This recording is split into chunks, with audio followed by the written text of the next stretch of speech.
Merhaba arkadaşlar. Yaz yağmuru diyeceğim, yaz yağmuru değil. Yaz yağmuru. Babam yaz yağmuru. Ne yağmur olduğu belli değil bence. Parklar. Resmen su kaçağı olmuş. Havuzları gördüğünüz gibi.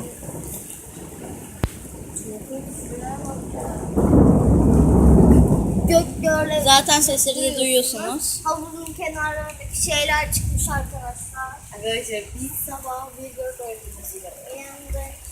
Ve sıkıntı Deniz Baba da yanmış. Deniz Baba da havuza girecek. Park havuzu vesaireyi görüyorsunuz.